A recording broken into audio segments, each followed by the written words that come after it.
All right. Well, it looks like we're at 12 o'clock here, so I think we're going to get started. First off, I'd like to welcome everyone for joining us. My name is Jake Whitty, and I'm joined by Hannah Morgan. And today we're going to be talking about municipal sign regulation. And this is kind of an issue that we've been dealing with a lot lately. It seems like recent years have seen a kind of a surge of signs that people find particularly objectionable or offensive. And that's accompanied with a lot of questions as to, how those signs can be regulated. And in, the past 6 years or so, unfortunately, the landscape of municipal sign regulation has changed dramatically. And there was a Supreme Court case in 2015 that kind of prompted a lot of these shifts in municipal sign regulation. And in that case, Justice Kagan said that many municipal sign ordinances are now in jeopardy. So ordinances that have existed for a long time and have been lawful for a long time are now, possibly unconstitutional. So as we kind of get started here, a first sort of building block is the municipal authority to regulate signs in the first place. So as I'm sure many of you are aware, municipalities have a very broad power to pass regulations to further the health, safety, and welfare of their residents. And there are a lot of good reasons for municipalities to regulate signs. They can do it to remove visual clutter, to promote, aesthetic appearances, to safeguard traffic safety, to eliminate, distractions for motorists and pedestrians, to help people recognize businesses, and to, kind of protect the character of a certain location within the municipality. But this power, of course, is not unlimited, just like any of the powers that municipalities have. And when you talk about signs, the relevant kind of consideration is that signs are a protected form of expression under the First Amendment, and they have to have special treatment. They're regulated. So the First Amendment of the Constitution says, Congress shall make no law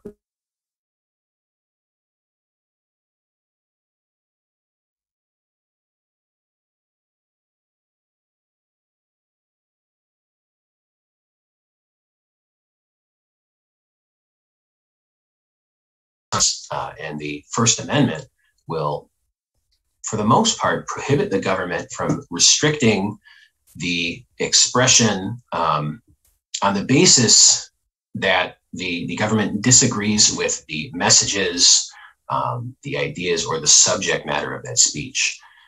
So that is basically referred to as content-based regulation, where the government is getting involved in the regulation of the content of a message. So following that, it's kind of important to understand how the government, how courts will review a governmental regulation that is applicable to speech. So there are different tiers of review. They're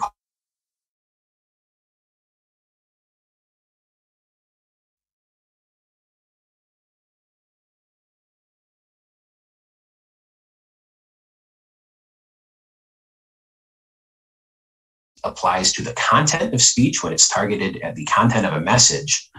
This kind of regulation is highly disfavored. And courts are going to want a very high level of justification from the governmental body enacting this regulation to show that this, they have a very valid reason to restrict speech in this manner. Laws that don't regulate the content of speech receive a much less strenuous review. So content-based regulation, which, as we've said before, are regulations that are aimed at the message of the speech. are subject to a standard of review that's called strict scrutiny. And this is a very exacting and rigorous standard of review. Under this standard, the courts are going to presume that the regulation at issue is invalid and unconstitutional. And the only way to overcome that presumption is for the municipality to show that there is a compelling governmental interest, which means there is a very, very important interest at issue, and that the regulation in question is the least possible restrictive way of achieving that interest. So there is a very high standard that the government has to show to survive strict scrutiny. And in practical application, if you have a regulation that is content-based, it is, and it's subjected to strict scrutiny review, it will almost always be invalidated by the court because this is a very, very high burden to carry. In contrast, content-neutral regulations, meaning that are laws that kind of indirectly burden speech, or in this application, signs, but they don't regulate the content of signs. So normally when we think of content-neutral regulations, we're thinking of regulations that apply to the time, place, and manner in which a message that can be displayed rather than the content of it itself. So content-neutral regulations are reviewed with intermediate scrutiny. And in this test, there's no presumption that the regulation is invalid. The municipality just has to show that the regulation advances a substantial government interest, which is a lower level of interest than a compelling government interest that's required for strict scrutiny. They have to show that the regulation is narrowly tailored to that interest, meaning that if you have one specific concern, the regulation doesn't apply to a lot of other things that are unrelated to that concern. It's tailored to fit its objective. And then the last thing the government has to show is that it leaves ample alternative channels for that information to be communicated. So it doesn't entirely exclude that message. There's some other way for that message to be communicated. And unlike strict scrutiny, intermediate scrutiny, so long as the regulation is kind of well structured and there are good reasons for it existing, it's going to survive. And then I'll hand over the presentation to Hannah here to talk to you about our first case for today. You have a little, yeah, there you go. So as Jake already mentioned, in 2015, the Supreme Court in Reed versus Town of Gilbert unanimously invalidated municipal sign regulations that distinguish between signs based on their content. Reed has had broad implications for local sign regulations and requires every local government to carefully scrutinize its regulatory framework for signs. So in Reed, the Town of Gilbert, Arizona, enacted a sign code that prohibited the display of outdoor signs without a permit. But the code exempted certain categories of signs, such as political signs, temporary directional signs, and ideological signs from the permit requirement. Each category of signs was subject to different regulations. For example, the code defined temporary directional signs as signs directing the public to a church or other qualifying event, and prohibited the display of such signs more than 12 hours before the event and 1 hour after. So Good News Community Church and its pastor, Clyde Reed, hosted Sunday church services at various locations around the town and began placing sign advertising the location of those services. The town cited the church for exceeding the time limits for displaying the signs and failing to include an event date on the signs. In response, the church filed suit, alleging that the Town of Gilbert's sign code abridged their freedom of speech. And you can go to the next slide. When the case was eventually brought before the Supreme Court, the court invalidated the Town of Gilbert's sign code. The court found that the ordinance was content-based on its face. It reasoned that the Town of Gilbert's sign code was content-based as it defined categories of signs based on their messages and regulated them differently according to those messages. And by regulating the message, the Town of Gilbert regulated the communicative content of the sign, rendering the ordinance content-based and subject to strict scrutiny review. The court went on to conclude that the town's professed reasons for the regulation, preserving the town's aesthetic appeal and traffic safety, were not adequate justifications to pass strict scrutiny review. So out of Reed came two tests. First, a regulation is content-based if an individual must read the sign to understand how the regulation applies.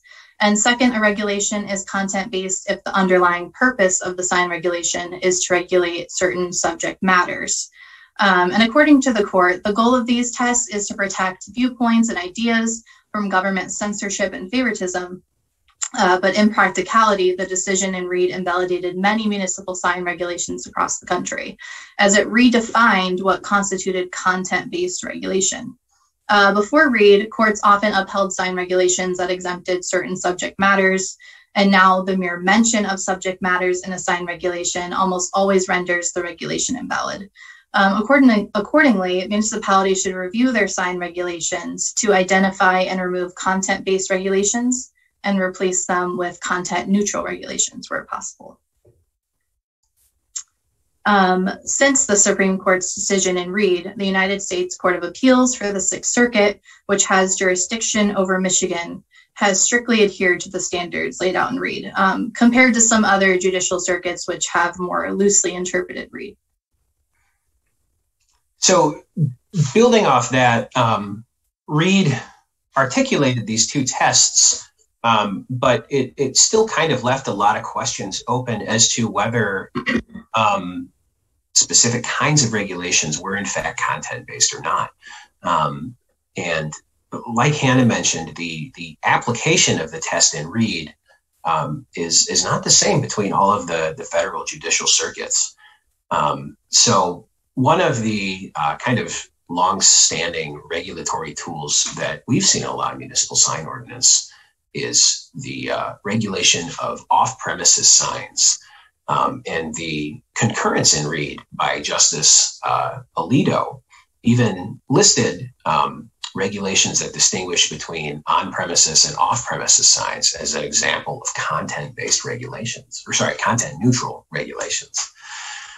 So in application, most municipal ordinances that we see use the term off-premises sign to refer to signs that reference or advertise a business that is not located on the same parcel as the sign, or a product that is not made or offered for sale on the same premises as the sign.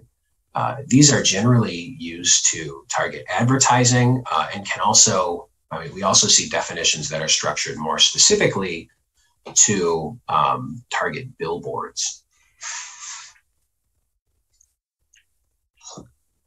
So in an important 2019 case out of the Sixth Circuit called Thomas versus Bright, the court examined a Tennessee statute that applied different restrictions to on-premises signs and off-premises signs.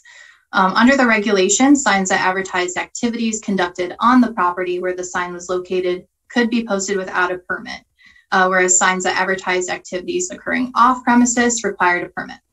Before Reed, as Jake mentioned, such regulations were commonplace. But in Thomas, a billboard owner posted a sign on a billboard on a vacant lot supporting the U.S. Summer Olympics team.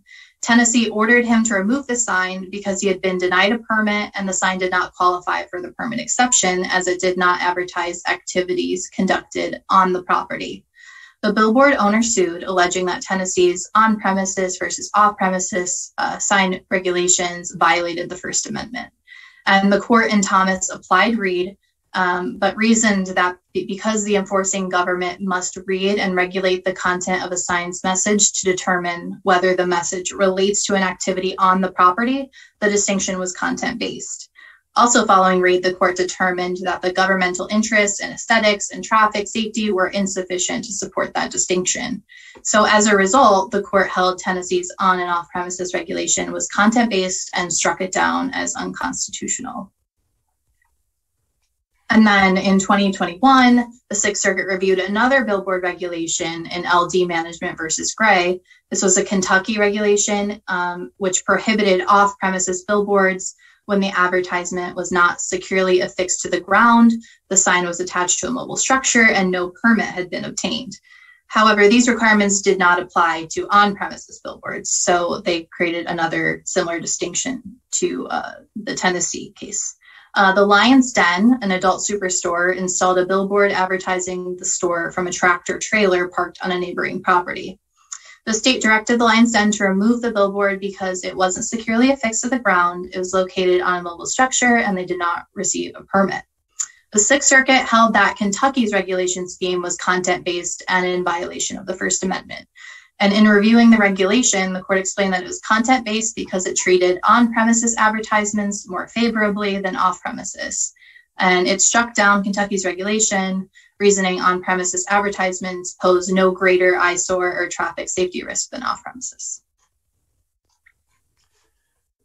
So as you can kind of see there, the very literal application of Reed v. Gilbert, do you have to read the sign to determine whether the regulation applies?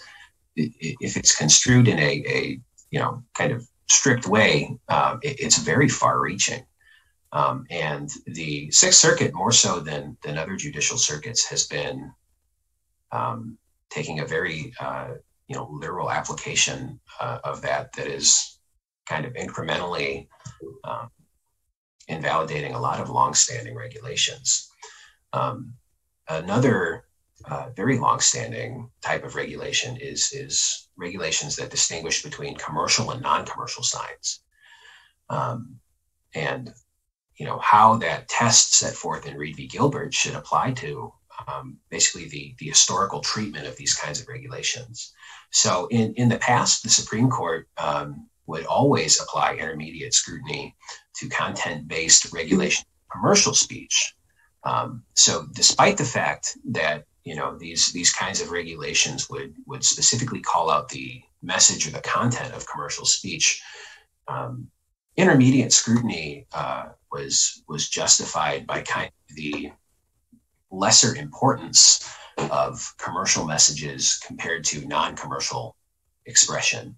So whereas the First Amendment's protections are the strongest when there's something like political speech or religious speech, the kind of core of the First Amendment protects those kind of speech, but commercial messages are not quite so close to what the First Amendment is really intended to protect. The intermediate scrutiny test here that's been applied for decades was known as the Central Hudson test, named after the Supreme Court case Central Hudson Gas and Electric Corporation versus Public Service Commission of New York. And the application of intermediate scrutiny was justified by, both, like I covered earlier, the reduced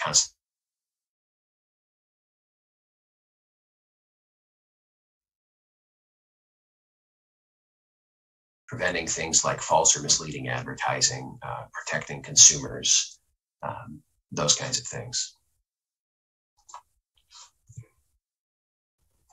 So once again, in International Outdoor versus City of Troy, another Sixth Circuit case, the court rigorously interpreted Reed and applied strict scrutiny even to content-based commercial speech regulations.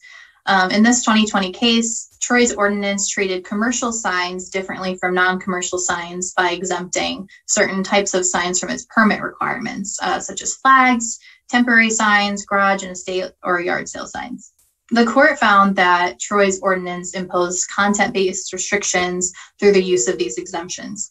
The court then explained that the sign ordinance applied different treatment depending on whether signs were commercial or non-commercial. As a result, the ordinance required the city of Troy to consider a sign's content before deciding how it could be regulated. So therefore, the Sixth Circuit held that under Reed, the sign ordinance must satisfy strict scrutiny in order to be constitutional, and it also concluded that the strict scrutiny standard should apply to any content-based speech regulation, regardless of whether it regulates commercial or non-commercial speech. So as Jake mentioned, it was generally accepted prior to this decision that Reed did not upset the commercial speech doctrine, which allowed for a review of content-based commercial speech under the more lenient Central Hudson test. Recently, the Ninth Circuit Court of Appeals held that although laws that restrict only commercial speech are content-based, such restrictions need only withstand intermediate scrutiny. So there is a bit of discrepancy between the federal circuits on this issue, which we'll note that makes this area of law fertile for a challenge. So if the Supreme Court were to revert to the Central Hudson test for regulations of commercial signs, municipalities would have a great deal more flexibility in regulating signs in their communities. So we've seen some, examples of what governments can't regulate, especially in the Sixth Circuit. Reed kind of established a broad framework that is, being applied even against things that have historically been kind of considered valid. So the question kind of follows naturally: what is there still left for the government to regulate? And that's when we come back around to content neutral regulations. So content neutral regulations are regulations that restrict the time, place, and manner in which signs are displayed rather than their communicative content. Now, this does not seem like, especially compared to the previously valid regulations where you could address the specific subject matter of a sign. This is a much more difficult way of regulating signs, but with a little bit of creativity and specificity in your ordinances, you can actually regulate a lot of aspects about signs without creating a content-based regulations. So we have some examples of content neutral regulations here. So you could regulate the sign area. That means how big the sign is. You can regulate how a sign is attached to a structure. So we see different kind of regulations on roof signs, wall signs, signs placed in windows. You can regulate the materials that signs are made out of. So if you have a flag or a banner, that could be regulated differently than say a freestanding ground sign or a sign that's constructed on top of a pole. You can regulate the sign height. You can regulate by zoning district what kind of signs are permitted there. For instance, if you had a concern about billboards, obviously we just heard that making specific regulations about off-premises signs is a content-based regulation that is likely going to be unconstitutional. So another way of kind of getting around that, let's say you want to just restrict billboards to your commercial zoning district. So kind of looking at the ones we've covered here, you can say, well, in the commercial zoning district, you can have a sign that is, 20, 30 feet tall and has a sign area of 100, 200 square feet and is constructed on top of a pole. That describes the physical attributes of what we would commonly understand as a billboard, but it doesn't regulate the content. So some other kind of content neutral attributes, lighting is a big one, proximity to the road. And then you can also, there are a number of other proximity considerations that are content neutral. You can regulate how close a sign is to another sign, how close a sign is to a structure on a property. You can also regulate the number of signs on a parcel. So just have a maximum number of signs that someone can have. And then an alternative approach to this would be restricting the maximum sign area on a parcel. So if someone wanted to have one big sign, they could. If they also wanted to have, 3 little signs, that would also be okay, but there's a maximum sign area that they can have. And then a kind of really essential building block of a lot of content neutral sign regulations is how long a sign can be displayed. So temporary signs, a lot of the visual clutter that we see with things like yard sale signs, political signs, open house signs, and other kind of, roadside advertisements.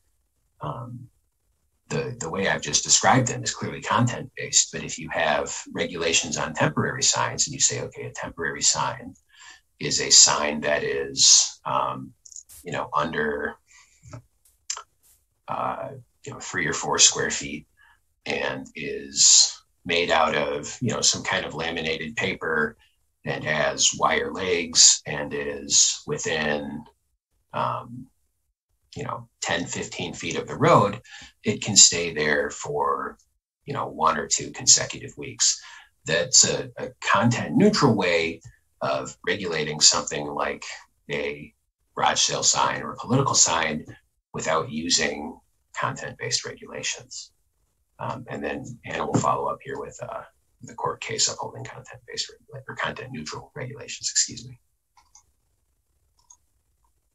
Yeah, so just as kind of an illustration of what Jake is talking about with content neutral, so as distinguished from the cases involving content-based regulations we've already talked about, content neutral regulations restrict the time, place, and manner of the signs displayed rather than their content. So for example, in Prime Media versus the City of Franklin, the city's sign ordinance at that time disallowed both off-premises signs and signs exceeding 72 square feet per side to be erected within 1,500 feet of the highway. A company sought the City of Franklin's permission to construct 3 off-premises 14 by 48 foot billboards along the highway, and the city denied the company's request, explaining that such signs were not allowed. The company sued, alleging that the regulation was unconstitutional. And in response, the City of Franklin amended its sign ordinance, eliminating the permit requirement and the on versus off-premises sign distinction. And then it also tightened up its freestanding sign provision so that signs could not exceed 6 feet in height and 32 square feet per side. And then the Sixth Circuit upheld the amended sign regulation. So although the original ordinance was unconstitutionally content-based, the court in this case reviewed the regulation of the freestanding signs with just the size requirement under intermediate scrutiny because the regulation was content neutral, as it only restricted the physical characteristics of the sign. And this case illustrates how municipalities can regulate signs by physical characteristics, such as their size rather than their content. And municipalities seeking to regulate signs should think about the sign's characteristics and how those characteristics may impact their community. Because as mentioned, we were talking about intermediate scrutiny. Municipality will still have to exhibit some sort of substantial interest when making content neutral regulations. So that's more talking about traffic safety, aesthetics, and those kind of reasons.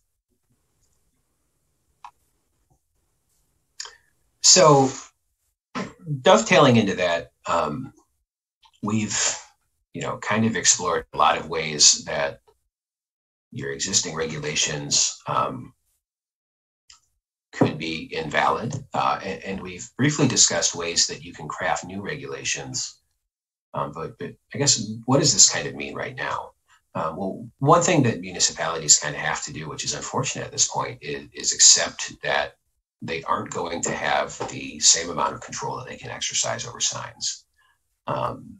Regulations that have been enforced for a very long time, and frankly, many of them for good reasons, are no longer permissible under Reed v. Gilbert and these Sixth Circuit cases that we discussed today. And when Reed was issued in 2015, when this case came out, there was a good deal of ambiguity as to how it should be applied, which I think is evidenced by, the 2 tests it made, and then there was a concurrence in that case that listed, it said, municipalities can still regulate signs in a lot of ways as long as these regulations are content neutral, such as regulations on off-premises signs or, distinguishing between commercial signs and non-commercial messages. And so Reed, in some ways, almost disagreed with itself. And so in the years following this decision, it's been, there was a little bit of ambiguity as to how far it actually reached. But with the cases we've discussed today that are coming out of the Sixth Circuit, a lot of this ambiguity is gone. So now is a very good time especially if you haven't looked at your sign regulations since 2015, to look at them again.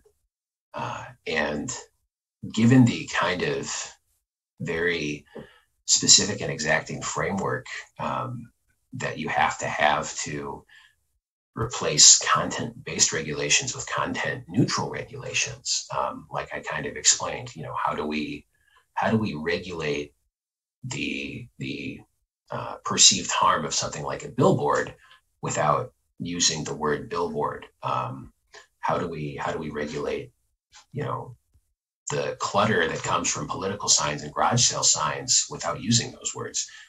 It's going to take time to develop these regulations and tailor them to your communities. So the sooner you start looking at, what is really important to us, what are we really worried about, and what can we maybe let go? What have we been enforcing? What have we been ignoring?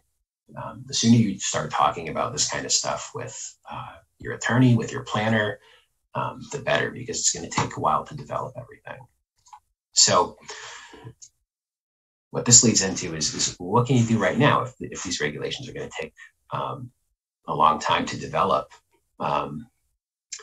There are still things you can do right away that will put your municipality in a better spot. So the first thing we would recommend is, take a look at your municipal sign regulations and keep those two tests from Reed in mind, and see if there are any provisions that immediately seem unconstitutional. So, what kind of content-based regulations do you have? Do you have, special regulations for political signs, off-premises signs? Do you distinguish between commercial and non-commercial messages? Those are important things to identify. And then once you see those prospective problem areas, the next thing you should do is talk to your zoning administrator. And I would also add, maybe consult with your attorney and consider whether and how the township should enforce these regulations until they can be updated. One option, obviously, is to not enforce these unconstitutional regulations at all. And, this would apply to both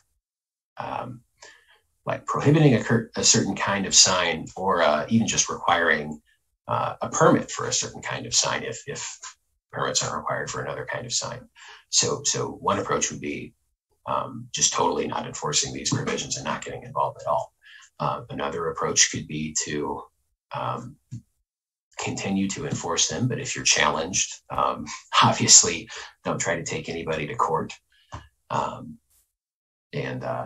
So there might be a little bit of nuance to the approach there. And then a really important thing you can do is look at your existing regulations and see if there's any kind of creative way that you can sort of skirt around your content-based regulations, but still, regulate the sign in question. So, for instance, if your sign ordinance says, if it has regulations on political signs, but if it also has just kind of general regulations on temporary signs, if someone comes looking for a sign permit for a political sign, you'd say, oh, we're just going to give you a permit for a temporary sign. So you would be relying on the non-content based aspects of your ordinance rather than the content-based provisions. And this is especially important because if you just decide to throw up your hands, because of all this uncertainty and potential for litigation, and just give everyone a sign permit that asks for one, even if the township does come back later to update its zoning ordinance to have, content neutral sign regulations, you're going to be creating all these non-conforming signs that are going to be allowed to continue under the zoning ordinance. So you don't want to totally give up. So kind of, I guess, legal backdrop of sign regulation. And we touched a little bit on how to look at your ordinance and how to replace unconstitutional regulations with content neutral regulations. But we are going to be offering another presentation during our firm's local officials workshop on Tuesday, November 9, 2021. So this is a half-day hybrid workshop. It's going to be both in person and online. And I think both Hannah and myself will be presenting again, this time providing more of a practical framework for, okay, how do we structure a sign ordinance from here? So you can visit our website and register. There should be a banner on top of the screen, or you can certainly reach out to us via email if you need any more help with that. So that is the extent of the planned content that we have for today. I see that we have 2 questions here that I will attempt to answer. The first question is from Keith, and he says, is there a way to restrict swear words or obscene verbiage? Generally speaking, no. So the Supreme Court, I think back in the 60s or 70s, really relevantly addressed this issue specifically in relation to the F word. And there was a case where someone was wearing a shirt that said F the draft and was cited under some local ordinance that would prohibit it. And the Supreme Court said, even though this language is distasteful and offensive, it's still highly political and is very expressive. And so it's protected by the First Amendment. There is a difference between, I guess, swear words and obscenity. There is a kind of exception to the First Amendment protection for what is called obscenity, but that is a very specific and very high threshold that would normally include things more along the lines of pornography than harsh language. And we've gotten this question specifically about swear words several times this year, because there seemed to be kind of a glut of signs or flags that like to display that word in connection with a political candidate. And unfortunately, that's just not something that municipalities can constitutionally regulate.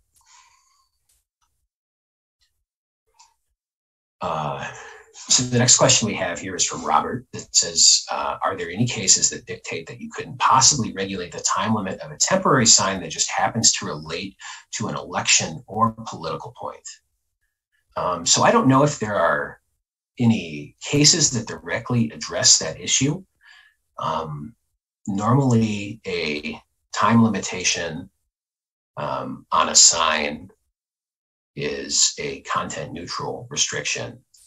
So those aren't necessarily problematic. I think where you might run into trouble there if the time limit is specifically in reference to some kind of election, because then you run into the question of, well, okay, does that time limit apply to all temporary signs?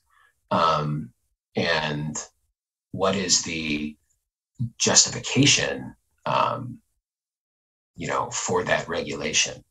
And so it seems like something that would be clearly aimed at political speech, and would be difficult to, I guess, justify, except for the government's interest in kind of curtailing political speech after a certain time. So I don't think that is something that's really been addressed by courts yet. And it's kind of an interesting idea to relate the duration of a sign to an event. But I think the problem there is that there needs to be some kind of connection to the sign and the event. And that's where it gets a little close to content-based regulation. Beth Friend asks, following up on the question regarding vulgar language, what about not allowing a call to action which is violent? So there are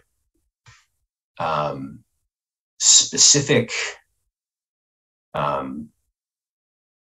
constitutional doctrines that relate to calls to action. And there normally needs to be some kind of, I guess, imminence or threat that it's actually going to occur. So in theory, if it's a sign that could somehow foreseeably provoke an immediate reaction,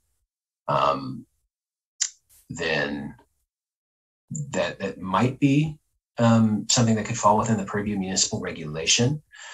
But generally speaking, that's a pretty high threshold, and I don't think you would have very good luck applying that to signs. If I remember correctly, the Supreme Court case that relates to calls to action involved some very, I think, threatening and kind of violent language, rhetoric rather, by a Ku Klux Klan member on live television.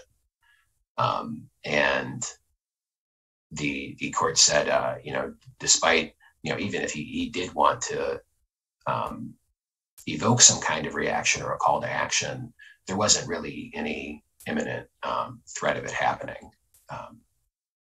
So again, it's one of those things where the threshold for what isn't okay is very high. And then the last question is it illegal to stand on the corner and swear in public? I thought this was illegal. If true, what is the difference? So I guess I'm not aware of any state law that would necessarily render swearing in public illegal. There are laws about disturbing the peace, and spoken words, as a rule of thumb, are going to be regulated differently than signage.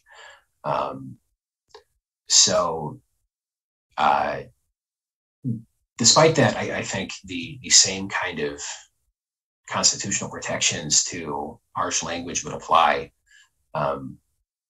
If there are, I guess, local ordinances or even state ordinances that are still in place that would prohibit, I guess, profanity in public, they're probably not constitutional.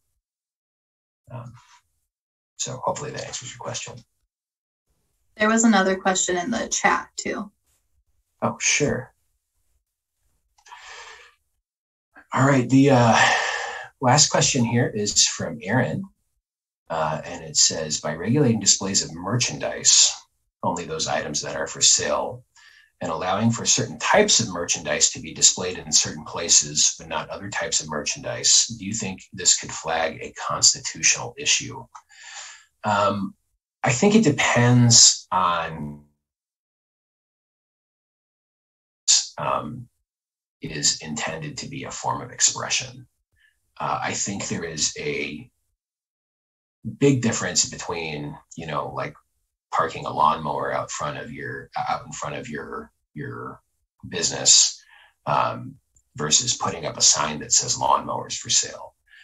I'm not aware of any court that has kind of addressed the issue as to whether just kind of displaying something that doesn't have any writing or an image on it would receive the same kind of protection as a sign, and I don't think that would be the case. So I think generally speaking, regulating displays of merchandise is in most instances not going to run afoul of constitutional provisions. And I think unless we have any other questions, that'll about do it for us. Thanks everyone for joining us. And we will hope to see you in November.